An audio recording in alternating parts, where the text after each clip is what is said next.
13 Filipino surrogate mothers were sentenced with 2 years of imprisonment in Cambodia. The Pinays were found guilty of cross-border human trafficking after the Cambodian court found out that they were not forced to become surrogate mothers. Surrogacy is also illegal in our neighbor country. The Justice Department is coordinating with the Cambodian government about the mother's offsprings. Justice Undersecretary Nicholas T. said there is a possibility that the children will be sent here in the Philippines. Ang isa sa pinakamalaking concern ng Cambodian government ay dapat yung mga bata ay malagaan. Ayaw nila mangyari no, kung papakawalan nila yung mga bata sa atin ay ibigay sa nanay at mabenta ng nanay.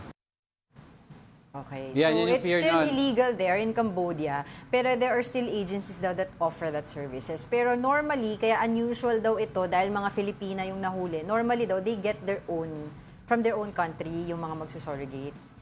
Illegal ba? Kala ko illegal. Illegal, Yun nga. illegal. Yun nga, that's what Still I know. illegal. That's what I know, it's illegal. Surrogacy is not yet widely accepted naman eh.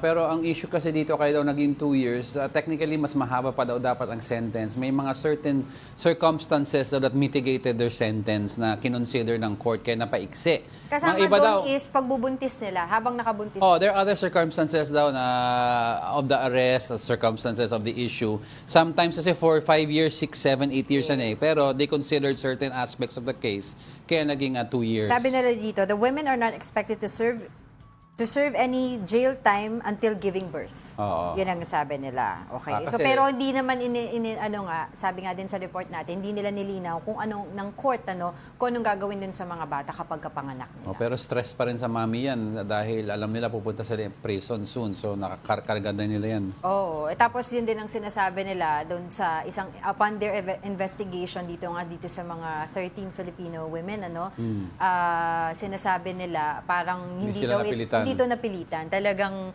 intention nila is to get pregnant and sell the baby. No, poverty, that's Oo. Pero yun ang sinasabi naman sa atin, on our side, baka daw biktima ulit sila ng human trafficking. pwede man you get pregnant, tapos pa-adopt mo yung baby, but just to get pregnant to sell, that's medyo off. Oo. Pero meron daw incident doon din sa Cambodia na may mga nakulong din dahil nga dito sa surrogacy na issue. Pero hindi natapos yung jail time nila because yung pangako na alagaan nila yung bata. Yung bata. Yung ganun. Tapos meron din yung clinic doon, Australian clinic yun, if I'm not mistaken, na nag-run ng operation for surrogacy mothers doon. Nakulong din yun pero sa 18 months. So I guess siguro kung illegal yan, tapos tuloy-tuloy pa rin, may mga nag-o-offer pa rin ng services, baka it's high time na amend nila yung law, bigyan nila ng mas bigger punishment. Actually, hindi. Kasi most Asian countries, ang focus nila are drugs. Diba? Sa These are Cambodia. issues that could be solved through other means eh.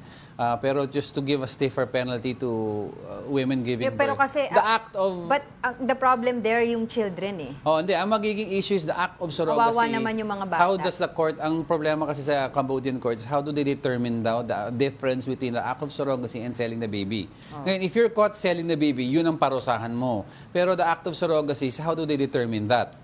Mas lalo lang ang justice system in Cambodia is not as also efficient as the others would like it. Parang tayo, may deficiencies tayo in our justice system. That's why most of the lawmakers are apprehensive to enact the death penalty.